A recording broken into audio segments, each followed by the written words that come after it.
भारत के एगो ऐसन मंदिर जहाँ देवी माँ को साल में 3 दिन मासिक धर्म से गुजरे के पड़ेला और ई दौरान पास में बहत एगो नदी खून से एकदम लाल हो जाता। एगो ऐसन जगह जो देवी माँ के मूर्ति के जगह बा, योनि की पूजा करल जाला। उ दिव्य ऊर्जा इतना शक्तिशाली होला कि 3 दिन तक मंदिर के दरवाजा बंद रखल जाला।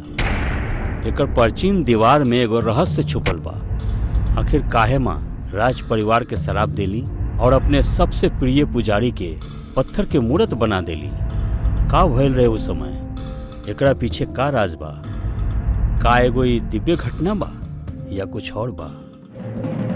नमस्कार दोस्तों, आज हम भारत के सबसे रहस्य से घिरल माँ कामाख्या देवी मंदिर के बारे में जानब, जो आपके दिमाग के खोल दी और सच्चाई शायद तोहरा के अचंभा में डाल दी।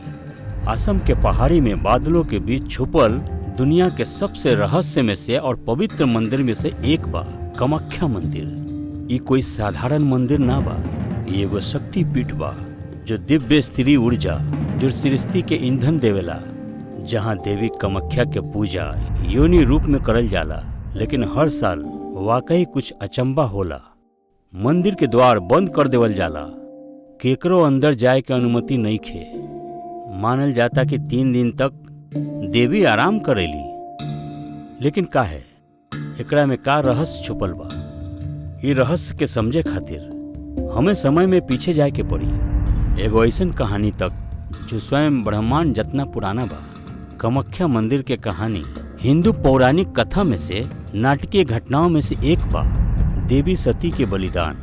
प्राचीन ग्रंथ कालिका पुराण के अनुसार भगवान शिव के विवाह माता सती से भयल रहे, लेकिन देवी सती के पिता राजा दक्ष, उनकरा के हिमालय के राजाओं कहल जाला, वो भगवान शिव के पसंद ना करत रहे और हमेशा अपमान करत रहे। एक बार राजा दक्ष एक भव्य यज्ञ का आयोजन किया था, जिसमें सब देवी देवताओं के बुलैले रहे, लेकिन भगवान शिव और पुत्री सती के ना बुलेलन। ये अपमान के सहन ना कर सकली। देवी सती उस यज्ञ में पहुंचली और खुद को यज्ञ में बलिदान कर देले रही। इससे क्रोधित होकर भगवान शिव ने उनकर जलत शरीर को लेकर स्वर्ग में चल गए और तांडव नृत्य करे लगलन। एकरा से पूरा दुनिया पर संकट आ गया।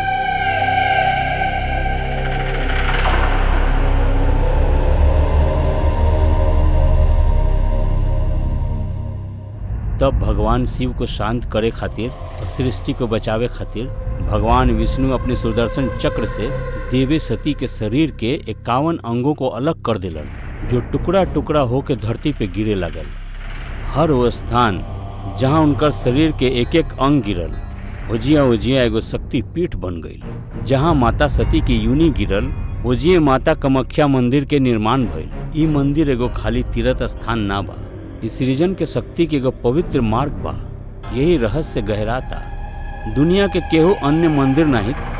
कामाख्या देवी के मासिक धर्म के उत्सव मनावेला। आज के समय में माँ कामाख्या देवी के गर्भ योनि में हमेशा पानी जमल रहेला, ओजिए से जल गिरत रहेला। वह जल के माँ कामाख्या के प्रसाद मानल जाला। अम्बुबाची मेला कामाख्या मंदिर में मनाए जाए वाला एगो ऐसन त्योहार बा जो देवी कामाख्या के मेंस्ट्रुएंस काल को दर्शावेला। इस दौरान मंदिर बंद रहेला। मंदिर के पास से बहे वाला नदी ब्रह्मपुत्र नदी भी गहरा लाल हो जाला।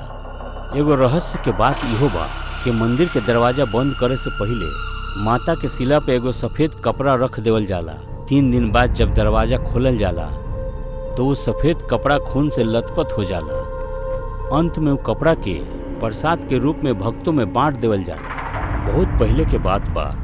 जो शहर के हम गुवाहाटी के नाम से जानली, ओकरा के कामरूप कामाख्या कहल जात रहे, जो कामदेव के कथा से जुड़ल बा, जो इच्छाओं के देवता बाड़न। जब भगवान शिव देवी सती की मृत्यु के बाद गहरे ध्यान में रहस, तब वहीं ब्रह्मांड के संतुलन बिगड़ गई। ये स्थिति के सुधारे खातिर देवताओं ने कामदेव को भगवान शिव के ध्यान को भंग करे खातिर भेजलस। लेकिन ओकरा से पहले कि कामदेव के प्रेम बांड भगवान शिव तक पहुंचत कि उनकर तीसरी आंख क्रोध में खुल गई, जेकरा से कामदेव तुरंत जल के राख हो गईलन। एकरा से दुखी होकर कामदेव के पत्नी देवी रत्नी उनकरा के पुनर्जीवित करे के विनती कैली। उनकरा दुख से परेशान होकर शिव जी ने कामदेव को वापस तो जिंदा कर दिलन। लेकिन उनकर खूबसूरती और रूप रंग वापस न लावे पैलन। अपमानित और खोए हुए कामदेव ने शिव जी से खुद के पुराने स्वरूप में आवे के उपाय पूछलन। आखिर में शिव जी उनकरा से कहलन, सर्वोच्च देवी कामाख्या के पास जा, केवल वही तोहर पिछला सुंदरता दे सकेला जो तू खो चुकल है। कामदेव कामाख्या की यात्रा पे गईलन और गहरा तपस्या कैलन। वर्षों के भक्ति के बाद माँ कामाख्या प्रकट भइली और उनकरा के आशीर्वाद देहली। ओकरा बाद कामदेव को उनकर रूप वापस मिलल। ओह दिन से जो भूमि पर वो अपन असली रूप पैलन ओकरा के कामरू कामाख्या कहल गईल। आज भी भक्त प्रेम, उर्वरता और तृप्ति के लिए आशीर्वाद लेवे खातिर कामाख्या आवलन।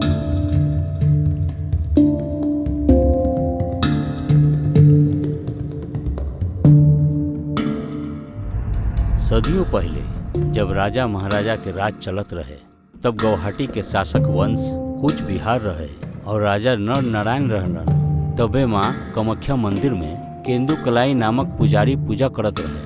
वो माँ कामाख्या के बहुत बड़ा भक्त रहलन। सबसे बड़ा रहस्य ई बाकी शाम के आरती के बाद जब द्वार बंद हो जाला, केंदु कलाई मंदिर के आंगन में बैठकर माँ की आराधना करत रहे। उस दौरान माँ कामाख्या साक्षात प्रकट होकर नृत्य करत रहे। केंदु कलाई ने ये दृश्य कबहू ना देखलन, क्योंकि वो आंख बंद करके माँ के पूजा करत रहे। जब राजा की बात के पता चलल तो वह केंदु कलाई के पास पहुँचलन और उनकरा से एक बार माँ कामाख्या के दर्शन करे के अनुरोध कैलन, लेकिन पुजारी ने ऐसा करे से मना कर देलस। राजा ने जैसे तैसे उपाय करके केहू तरह केंदु कलाई के राजी कर लेलस, लेकिन केंदु कलाई ने एगो शर्त रखलक कि राजा मंदिर के गर्भगृह में प्रवेश ना करे सकी हैं। उनकरा के मंदिर के बाहर से ही दर्शन करे के हुई। उस दिन शाम के आरती खत्म होए के बाद जब केंदु कलाई ने माँ के उपासना करल शुरू कैलन, माँ तुरंत प्रकट भइली। लेकिन माँ के पता चल गई कि केहू उनकरा के देखता। वो देखली कि राजा नर नारायण उनकरा के झांक के देखता। ये बात से माँ कामाख्या क्रोधित होकर पहले उनके प्रिय भक्त केंदु कलाई को पाषाण में बदल देली। ओकरा बाद माँ कामाख्या ने राजा के श्राप दिली कि अगर ओकर कोनो वंश मंदिर के आसपास दिखाई दियली तो माँ कामाख्या ओकर वंश के नाश कर दी। उस दिन से मंदिर में राज परिवार के प्रवेश बंद हो गई।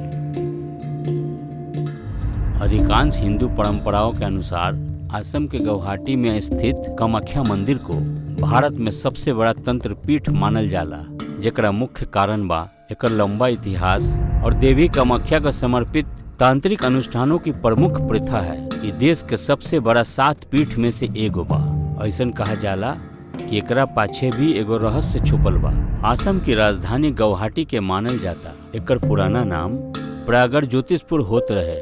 द्वापर युग में ये नगर नरकासुर के राज के राजधानी रहे। इस शहर के नाम प्रागर ज्योतिषपुर एला रखल गईल, काहे कि एजिया ज्योतिष पढ़ावल जात रहे। श्री कामाख्या देवी मंदिर गुवाहाटी के नीलाचल पहाड़ी पे स्थित बा। नरकासुर माँ कामाख्या के बहुत बड़ा भक्त रहे, लेकिन जैसे जैसे समय बीतत गई ओकरा बुद्धि में परिवर्तन होखे लागल। अपन अपार शक्ति के बाद भी नरकासुर के एक एगो इच्छा रहे, वो देवी कामाख्या से विवाह करेला चाहत रहे। लेकिन एगो साधारण राजा सर्वोच्च देवी के प्रेम कैसे पा सकेला। यही से नरकासुर मंदिर में गईल और अटूट भक्ति के साथ प्रार्थना कैलस। देवी प्रकट भइली और एगो चुनौती दिहली, यदि नरकासुर भोर होए से पहले नीलाचल पहाड़ी के तलहटी से मंदिर तक जाने वाली सीढ़ी बना सके तो वह ओकरा से शादी कर ली। अपना शक्ति पे विश्वास करते हुए नरकासुर ने काम शुरू कर दिलस। जादू और अपन शक्तिशाली सेना के मदद से सीढ़ी भी अच्छा से बनावे लागल, लेकिन देवी के नरकासुर से विवाह करे के कौनो इच्छा ना रहे। यही खातिर माँ कामाख्या ने अपन शक्ति से मुर्गा को सुबह होए से पहले ही बांग देवे के कहली। मुर्गा के आवाज सुनते ही नरकासुर के लागल कि वह असफल हो गई। वह अधूरा सीढ़ी छोड़कर चल गई, लेकिन कुछ देर के बाद ओकरा के एहसास भइल कि ओकरा के साथ धोखा भइल बा। गुस्साइल नरकासुर ने माँ के मंदिर के मार्ग बंद कर देलस। आज भी कामाख्या जाए वाले भक्त वो अधूरी सीढ़ी के देख सकेला, जेकरा के मैक्लोज पाट कहल जाला। जो जगह पे मुर्गा बांग देले रहे ओकरा के नरकासुर ने वध कर देले रहे। ओकरा के कुकड़ा कांटा के नाम से जानल जाला। जब नरकासुर ने क्रोध में आकर कामाख्या मंदिर बंद कर देलस, तबे महर्षि वशिष्ठ कामाख्या देवी के दर्शन करे अइलन। लेकिन नरकासुर के फौज ने उनकरा के रोक दिलस। महर्षि ने नरकासुर से कहलन कि तोहरा के मालूम नहीं खे कि तू केकरा सामने खड़ा बा। लेकिन नरकासुर ने माँ कामाख्या के पूजा में बाधा देवे वाला निर्णय ना बदलस। ये सुनकर महर्षि वशिष्ठ नरकासुर के श्राप दिहले कि उस समय के बाद माँ कामाख्या हमेशा हमेशा खातिर ये क्षेत्र को छोड़ के चल जइहन। और फिर ये कहकर ओजिया से चल गइलन। नरकासुर के वध के बाद माँ कामाख्या के वापस बुलावे के समय आ गई रहे। ये काम ऋषि वशिष्ठ के देवल गई। उस समय महर्षि वशिष्ठ ने कहलन कि श्राप के कारण माँ को उनकरा के पीठ छोड़े के पड़ल है। यही खातिर उनकरा के वामाचारी पद्धति से ही बुलावल जा सकेला। उसी श्राप के कारण आज भी मंदिर में वामाचारी पद्धति यानी बलि करे के रिवाज शुरू बा। यही खातिर ये स्थान तंत्र विद्या के बड़ा पीठ मानल जाला।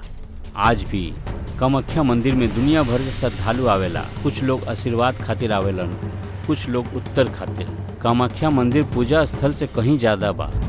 ये मानव सभ्यता से कितना ज्यादा प्राचीन किसी चीज का द्वार है। ये एगो ऐसन जगह बा जहाँ आस्था, विज्ञान और अनोखा घटना आपस में टकराती है। एगो ऐसन जगह बा जहाँ देवी मेंस्ट्रुएशन काल से गुजरेला और मंदिर के पास से बहे वाला नदी ब्रह्मपुत्र नदी का रंग लाल हो जाता।